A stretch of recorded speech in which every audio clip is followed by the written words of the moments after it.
সুপ্রভাত, কেমন আছেন সবাই? আমি অনন্যা, অনন্যার ব্লগসের আরও একটি ঝাঁ চকচকে নতুন ব্লগে আপনাদের সকলকে জানাই অনেক অনেক অনেক স্বাগত। আশা করছি আপনারা সকলে খুব ভালো আছেন, সুস্থ আছেন, সাবধানে আছেন, নিরাপদে আছেন। আমরাও বেশ ভালোই আছি। আজ দিনটি রবিবার, সকাল এখন 10:30 মতো বাজে। আপনাদেরকে সাথে নিয়ে ঠিক এখন থেকেই আজকের ব্লগটি আমি শুরু করছি। যথারীতি সকালে প্রতিদিনের মতোই ঘুম থেকে উঠে ব্রাশ করে ফ্রেশ হয়ে মায়ের হাতে হাতে বাসি কাজগুলো কমপ্লিট করেছি। তারপর সকালবেলাকার চা পর্ব মিটিয়ে যথারীতি বেরিয়ে পড়েছি একটু বাস স্ট্যান্ডের দিকে। তার পিছনে কারণও রয়েছে। বালুরঘাটের ভারত সেবাশ্রম সংঘ আমার বাড়ি থেকে হাঁটা পথের দূরত্বে অবস্থিত। সেই ভারত সেবাশ্রম সংঘে গীতা জয়ন্তী মহোৎসবের আজ তৃতীয় দিন। গত শুক্রবার থেকেই গীতা জয়ন্তী মহোৎসব শুরু হয়েছে, আজ তার অন্তিম দিন। আজ সন্ধেতেই অনুষ্ঠিত হবে বৈদিক বিশ্বশান্তি মহাযজ্ঞ। সেখানে অংশ নিতে হবে, যজ্ঞ দেখতে হবে। আমার বাড়ি থেকে এতটাই কাছে, সেখানে না গেলে মনটা ভীষণ খচখচ করবে। যেহেতু আমার মা বাবা দুজনেই ভারত সেবাশ্রম সংঘের দীক্ষিত, সেই জন্যেই আমাদের ঠাকুর ঘরেও শ্রী শ্রী গুরু মহারাজের ছবি রয়েছে। আপনারা যারা নিয়মিত আমার ব্লগ দেখেন তারা নিশ্চয়ই দেখেওছেন। গুরু মহারাজের সাথে সাথে ঘরে যে দেবদেবী রয়েছেন তাদের জন্যেও সন্দেশ প্রসাদ নিলাম, আর ভারত সেবাশ্রমে ভোগ দেব বলে সন্দেশ প্রসাদ কিনে নিলাম। তার সাথে নিলাম গাঁদা ফুল। সেই ফুলের দোকানে গিয়ে দেখলাম কত রকমের ফুলের সমারোহ। ফুলের দোকানের ভিডিও করতে দেখে ফুলের দোকানি বলছেন, যখন গাদা গাদা ফুল থাকে বিয়ের সিজনে তখন এসে ভিডিও করতে পারো না, এখন সেরকম ফুলই নেই, এখন ভিডিও করছো। আমি বললাম, যখন আমি আসবো তখনই তো করবো বলো, আর বিয়ের সিজনে বিয়ে বাড়ির লোকজন এতটাই ভিড় করে থাকে, তখন ভিডিও করতে গেলে কিছুটা সময় হয় দাঁড়াতে হবে, নয়তো ঠেলাঠেলি করতে হবে। কি দরকার বাপু, যাদের বিয়ে তাদেরকে ডিস্টার্ব করে বলো তো। এই কথা শুনে খুব হাসলেন তারা। যাই হোক, একটু মজা খুনসুটি করতে ভালোই লাগে। তারপরে চলে এলাম। আর যাওয়ার সময় দেখেছিলাম সকালে ভারত সেবাশ্রম সংঘের তরফ থেকে যে অভিষেক বাড়ি আনয়ন করা হয় তার শোভাযাত্রা। কখনো যাওয়ার সৌভাগ্য হয়নি আমার, জানি না কবে যেতে পারবো আমি। তবে দেখার সৌভাগ্য সচরাচর হয় না আমার, কারণ এই সময়টাতে তো আমার বেরোনোর জোই নেই। কিন্তু আজ যখন বেরোতে পেরেছি, যখন দেখতে পেলাম, তাই ভাবলাম আপনাদের সাথে একটু শেয়ার করে দিই। তারপর কেনাকাটি সেরে বাড়িতে এলাম। বাড়িতে ফিরে দেখছি মা যথারীতি স্নান সেরে ঠাকুর ঘরে গিয়ে ঠাকুরদেরকে পরিষ্কার করছে। দেখে বেশ ভালোই লাগলো যে একদম টাইম মতো আমি জিনিসপত্র এনে রেডি করতে পেরেছি। তারপর যথারীতি মাকে পুজোর সামগ্রীগুলো দিয়ে দিলাম, আর এদিকে আমি ড্রেস চেঞ্জ করে ফ্রেশ হয়ে নিলাম। তারপরে শুরু করে দিলাম আজকে রান্নাবান্না। যদিও আজকের দুপুরবেলা আমি আর মা লক্ষাধিক লোকের সাথে ভারত সেবাশ্রম সংঘেই আহার গ্রহণ করব, কিন্তু বাবা তো আর কোথাও যেতে পারেন না। আগে আমরা তিনজনই একসাথে যেতে পারতাম, কিন্তু এখন তো আর সেটা সম্ভব নয়, আপনাদের তো বলেইছিলাম। তাই আজকে শুধুমাত্র বাবার জন্যই রান্নাবান্না হলো, আর আমরা রাতে খাবো, সেটাও একটা ব্যাপার। তো আজ রবিবার হওয়া সত্ত্বেও আজ আমরা ভেজ খাচ্ছি, কারণ আজকে গুরুর বাড়িতে নিমন্ত্রণ রয়েছে সকলেরই। আর ঠাকুরের জায়গায় আমিষ খেয়ে যেতে মনটা ভীষণ খুঁতখুত করে, তাই নিরামিষ খাওয়াই শ্রেয়। সেই জন্যই রান্নাবান্নাটাও নিরামিষই হয়েছে। আজ বিশেষ কিছু রান্না করিনি। আজ রান্না করেছিলাম বড়ি, আলু, বেগুন, ফুলকপি দিয়ে নিরামিষ একটি ঝোল আর ভাত, ব্যাস এইটুকুই। গরম গরম এটাই সেরা লাগে। তারপর গ্যাস রান্নাঘর ক্লিন করেছি, বাবাকে খাবারটা সার্ভ করে দিয়েছি। তারপর যথারীতি স্নান সেরে মাকে নিয়ে চলে এসেছি ভারত সেবাশ্রম সংঘে। ভারত সেবাশ্রম সংঘে এসে প্রথমেই ঠাকুর দর্শন করলাম, প্রণাম করলাম, প্রার্থনা জানালাম, মনটা ভরে গেল।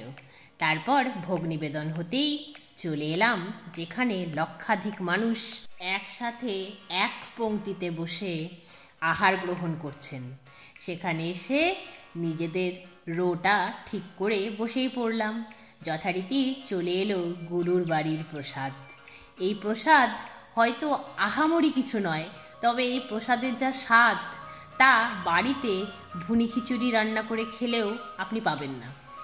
আশ্রমের এই ব্যাপারটি আমার সব থেকে ভালো লাগে জানেন। আমার বাড়ির কাছের ভারত সেবাশ্রম বলে বলছি না, ভারত সেবাশ্রম সংঘের মতো এত লোকের সমাবেশ বালুরঘাটের আর কোনো আশ্রমেই দেখা যায় না। ভারত সেবাশ্রম সংঘের এটাই স্পেশালিটি যে আসবে সে খালি মুখে ঘুরে যাবে না। দেখুন কত মানুষ একসাথে বসে আহার গ্রহণ করছেন। এখানে ধনী দরিদ্রের কোনো ভাগ নেই, সবাই একসাথে বসে আহার গ্রহণ করেন। আর ভারত সেবাশ্রম সংঘের যেটি সব থেকে ভালো লাগে সেটি হলো, আপনি যদি মন্দিরে এসে চুপচাপ বসে থাকতে চান, কেউ আপনাকে বেরিয়ে যেতে বলে না। আপনি যতক্ষণ ইচ্ছে পুজো দিতে পারেন।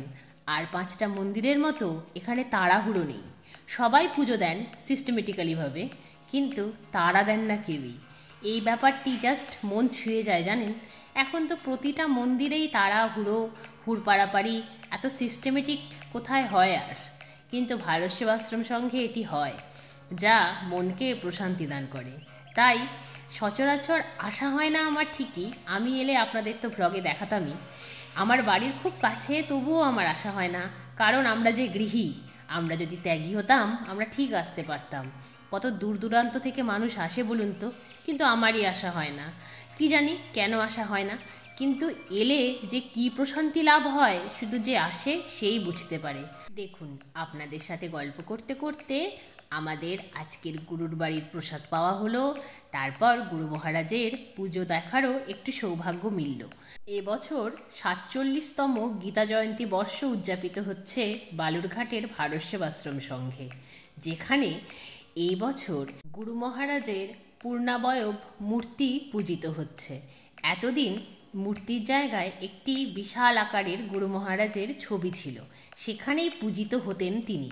কিন্তু এই বছর গুরু মহারাজের এক বিশাল মূর্তি সেখানে বসানো হয়েছে। আর মূর্তির এত অপরূপ শোভা, এত সুন্দর, এত জীবন্ত সেই মূর্তি, যেন মনে হচ্ছে গুরু মহারাজ এখনই সবাইকে জাগ্রত হওয়ার কথা বলবেন। এতটাই জীবন্ত মূর্তি প্রত্যক্ষ করলাম আজ আমি, আমার গায়ে কাঁটা দিচ্ছিল জানেন। যাই হোক, তারপর অন্নপূর্ণা মা আর বাবা ভোলানাথের দর্শন হলো, যা শুধুমাত্র ভাত দিয়ে তৈরি করা হয়। তারপর অন্নপ্রসাদ দেওয়া হচ্ছিল, অন্নকূট ভোগের, সেই প্রসাদ গ্রহণ করলাম। তারপর যথারীতি চলে এলাম বাড়িতে। বাড়িতে এসে বিকেলের যা কাজ থাকে, ছাদের কাজ, সেগুলো সারলাম। জামা কাপড়গুলো তুলে ভাঁজ করে নিলাম। তারপর গাছগুলোতে আজ আর জল দিতে হয়নি, কারণ আজ যেহেতু সেরকম রোদের তাপ ছিল না, তাই টবের মাটি শুকিয়ে যায়নি সেরকমভাবে, তাই আজকে আর গাছে জল দিতে হলো না। তারপর একটু রেস্ট নিলাম। তারপর সন্ধে হতেই সন্ধে প্রদীপ দেখানো হলো, সান্ধ্যকালীন চা বানানো হলো। সান্ধ্যকালীন চা পর্ব মিটিয়ে বাবাকে ডিনারটা সার্ভ করে দেওয়া হলো যথাসময়ে। তারপর রেডি হয়ে চলে এলাম আরও একবার ভারত সেবাশ্রম সংঘে। এসেই ভাবলাম গুরু মহারাজের ঘর থেকে আর একবার টুক করে ঘুরে আসি। দেখুন কি জীবন্ত মনে হচ্ছে গুরু মহারাজকে। আর গুরু মহারাজের মন্দিরের সামনেই মাতৃমণ্ডলী এইভাবে যজ্ঞ প্রদক্ষিণ করার জন্য রেডি হয়ে বসে আছেন। তারপর যথারীতি যজ্ঞ যেখানে হবে সেখানে এসে দাঁড়িয়ে পড়লাম মা মেয়েতে মিলে। প্রথমে যজ্ঞ প্রদক্ষিণ করা হলো, তারপর শুরু হলো বৈদিক মন্ত্রোচ্চারণের মধ্যে দিয়ে বৈদিক বিশ্বশান্তি মহাযজ্ঞ। আশ্রমের স্বামীজিরা মন্ত্রোচ্চারণের মধ্যে দিয়েই যজ্ঞ শুরু করলেন। আর ওনারা প্রতি বছরই বলেন যে আপনারাও মন্ত্রোচ্চারণ করুন, যে যেখানে যেভাবে এই যজ্ঞ দেখছেন তারা। সেই জন্যই আমরাও মন্ত্রোচ্চারণ শুরু করে দিলাম। আর মন্ত্রোচ্চারণের মাধ্যমে যে যজ্ঞ অনুষ্ঠিত হতে লাগলো, তাতে করে এতটাই পজিটিভিটি অনুভূত হচ্ছিল যে আপনাদেরকে ভাষায় বোঝানোর মতো ক্ষমতা আমার নেই।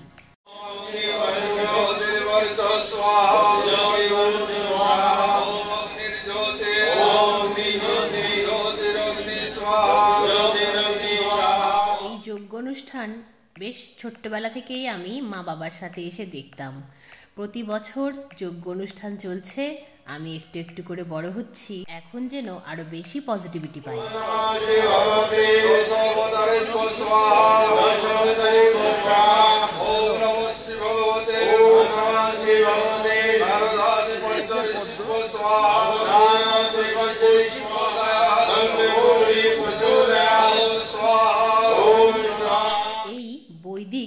বিশ্বশান্তি মহাযজ্ঞ থেকে যে পজিটিভিটি আমি নিয়ে যাই তা একটা বছর আমাকে পজিটিভ রাখে। আমি আস্তিক বলেই কিনা জানি না, আমি কেন যেন ফিল করতে পারি এই যজ্ঞের মাধ্যমেই আমাদের প্রার্থনা স্বয়ং আমাদের সৃষ্টিকর্তার কাছে পৌঁছে যাচ্ছে। যথারীতি যজ্ঞ শেষ হলো, তারপর যজ্ঞে ফল আহুতি দান করা হলো। যজ্ঞ শেষ হতেই স্বামীজি সকলকে শান্তির জল প্রদান করলেন। তারপর ধীরে ধীরে বাড়ি চলে এলাম। তাহলে আজকের মতো এই পর্যন্তই। আবার আপনাদের সঙ্গে দেখা হবে খুব শিগগিরই অন্য একটি নতুন ব্লগে। ততক্ষণ আপনারা সবাই খুব ভালো থাকবেন। আজকের ব্লগটি কেমন লাগলো জানাবেন, ভালো লাগলে একটি লাইক করে দেবেন, আর চ্যানেলে যদি নতুন হন তাহলে চ্যানেলটিকে সাবস্ক্রাইব করে আমার বন্ধু হয়ে যাবেন। তাহলে আজকের মতো টাটা, গুড নাইট।